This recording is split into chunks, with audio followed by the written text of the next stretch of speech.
नमस्कार प्रणाम भोजपुरिया भैया लोग और सब बताएं कैसे बानी रुआ सब है। उम्मीद करता नहीं रुआ सब ठीक ठाक होकर भैया और हमहू ठीक बानी।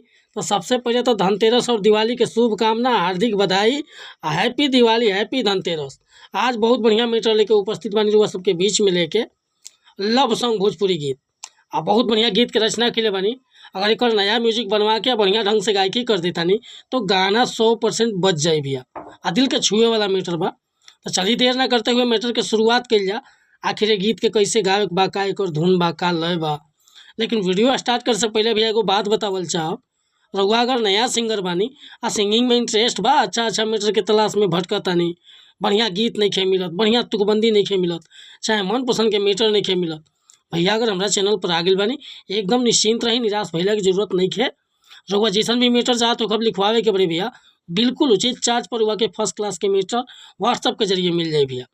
काहे कि हम हर तरह के गाना लिखे नहीं, sad song, love song, orchestra song, romantic song, रंगदारी सॉन्ग, धोबी गीत, पूर्वी गीत, निर्गुण, चाहे भक्ति भजन, कोनो प्रकार के मैटर लिखवा होके बेहिचक रुआ संपर्क कर सकीला। डिस्क्रिप्शन में अपन नंबर दे दिले बानी। और कहल चाहब कि चैनल पर अगर पहली बार आए लोग तो चैनल के सब्सक्राइब कर ली, बेल आइकन प्रेस कर ली। हर रोज रुआ के नया मैटर सुने के, देखे के और गावे के मिलत रही भैया। आज के मैटर देखिए कैसे गावक बाटे।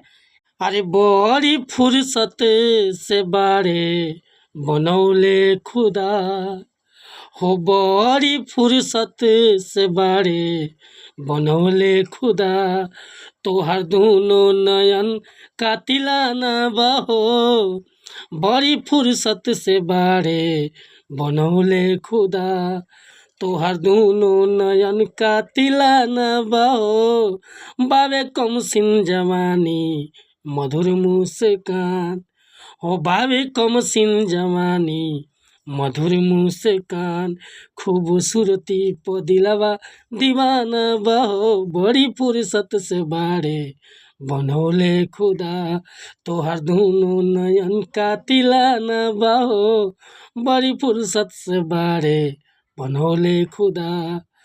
अब भैया अगर हमारा गाँव में कोनो मिस्टेक भली तो क्षमा चाहता नहीं। रउआ एकरा के बढ़िया से फील करके बढ़िया से म्यूजिक बनवा के गा देता नहीं तो गाना एकदम दिल के छू जाए भैया। अगर ये मैटर पसंद बा, फुल गीत लिखवावे के चाहता नहीं तो बेहिचक हमारा व्हाट्सअप नंबर पर संपर्क कर सकीले। व्हाट्सअप के नंबर बाटे 8874473128। कोनो भी प्रकार के मैटर लिखवावे खतरा, चाहे नया म्यूजिक बनवावे खतरा, बेहिचक रुआ संपर्क कर सकीले भैया।